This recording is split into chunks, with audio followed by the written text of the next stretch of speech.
So we are on our last unit of geometry before our review, and this unit has to do with more circles. So this time we're going to focus on area of a sector and arc length and circle proofs and expand our knowledge on circles. So right now I want you to imagine that you were eating a pie. Can you figure out how much you ate? So if I ate 90 degrees of the pie, really, I ate 1/4 of it. So remember, a pie or a circle is made up of 360. So I would do 90 divided by 360, and that's how I get 1/4. Now remember, in your calculator, it's going to give you a decimal. So you have to hit that math button. Then you're going to hit the option of frac, which is short for fraction, and then you're going to hit enter again. And that's going to help you turn it into a fraction. So 180 degrees, if I want to figure that out in fraction form, that would be 180 divided by 360. So when I do that in my calculator, and I hit math frac, I get 1/2. So I want you to fill in the chart below, so pause the video and do that now.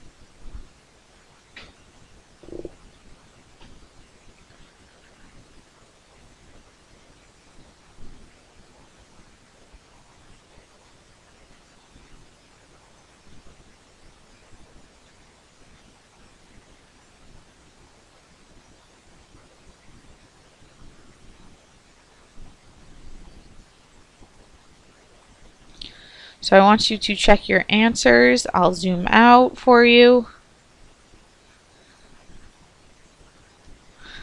So you should have came up with all of these fractions. So certain degrees can also be written in fraction form. So today we're going to focus on sectors. Now a sector is like that pie slice of a part of a circle, or it's the area between two, it's not radiuses. This should be radii. Remember, the plural of radius is radii. So it's the area between two radii and the connecting arc of the circle. So if I wanted to draw this, a sector would be, if I have two radii, it's this part right here. So it's everything shaded. So it's like you took out a slice of the pie, that part. So let's go over some questions first. So circle O has a radius of 10 centimeters. So what is the area of the circle? So area of a circle is given to you on your reference sheet. Remember, that's area equals pi r squared. So if I wanted to, area equals pi, well, radius here is 10. So it would be 10 squared. 10 times 10 would be 100. So I'm just going to leave this in terms of pi. Remember that area is also squared. So area equals 100 pi squared. Well, what if I only wanted to find the area of half that circle? So I know my area formula is area equals pi r squared, but now I only want half of it. So I'm going to times it just by 1/2. So it's going to be area equals pi times 10 squared times 1/2. So when I do that, I know it's 100 pi from before, and then 100 times 1/2 would give me an area of 50 pi. And then this would be centimeters squared again. So my original circle had 100 pi, half of it has 50 pi. What if I want 1/4 of the circle now, though? So 1/4, think about it. What fraction would be 1/4? And that would be your 90-degree one. So that's 1/4. So it would be area equals pi r squared times 1/4. So I only want 1/4 of it. I know my area is 100 pi. And then 1/4 of 100 would give me 25 pi centimeters squared. So if I don't want the whole area of the circle, I had to add a fraction to it. So what could we say if we wanted to find an area of a sector that has an arc measure of 60 degrees?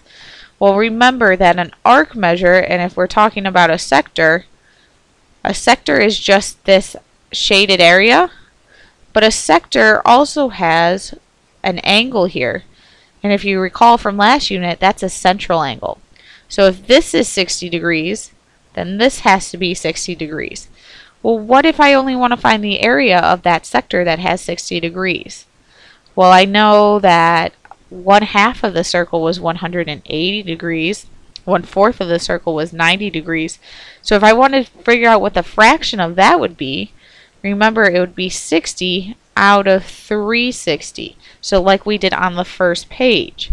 So if I wanted to find the area of this circle that has a central angle of 60 degrees, I would do the whatever the degrees is over 360.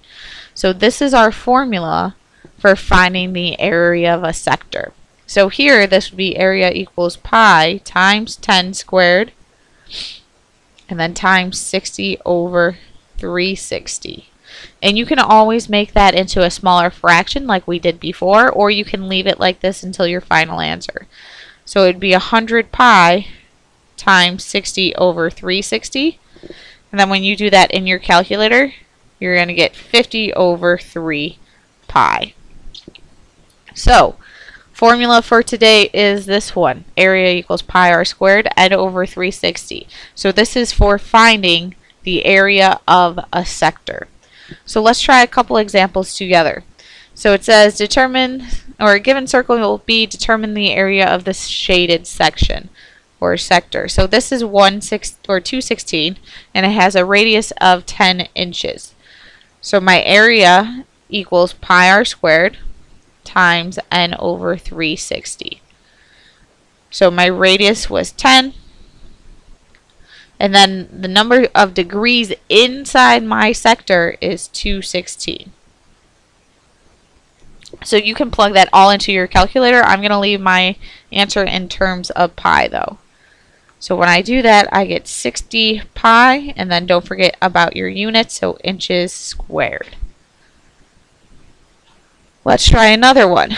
So in the last unit we learned that when you have marks on your arc, those means that they are congruent. So if this angle is 36, then this angle also has to be 36. So if I wanted to find the measure of this, you have to realize that this is a diameter. So to find that, I would have to do 180 minus 36 minus 36, and I would get an answer of 108. So my degrees in my sector is 108, which means now I can plug it into my formula. So area equals pi r squared and over 360. So area equals pi times 20 times 108 over 360. And again, plug that into your calculator. We're going to get 120 pi millimeters squared. Okay, let's try one more example. So circle O has a minor arc AB with an angle measure of 60 degrees. Sector AOB has an area of 24 pi. What is the radius? So what we're doing is we're working backwards since they give us the area of the sector. So the minor arc's angle is 60 degrees. So remember, this minor arc and this angle here are equal. So if this is 60 degrees, then this middle angle is 60 degrees. It also says that the area of this sector here is 24 pi. So it wants to know what is the radius. Using our formula, area equals pi r squared times n over 360, I can find the radius. So area was 24 pi. I don't know r, but I know my degrees is 60 over 360. So now pi is on both sides, which means I can cancel it out. That leaves me with 24 equals r squared times 60 over 360. If I want to get r squared alone, I have to divide both sides by 60 divided by 360. So make sure when you plug it into your calculator, you put parentheses over 60 or around 60 divided by 360. So when you do that, you're going to get 144 equals r squared. So now we take the square root and we get 12 equals r. And that would be my answer. So your homework is the next 2 pages. Once you're done, submit it and then check your answers.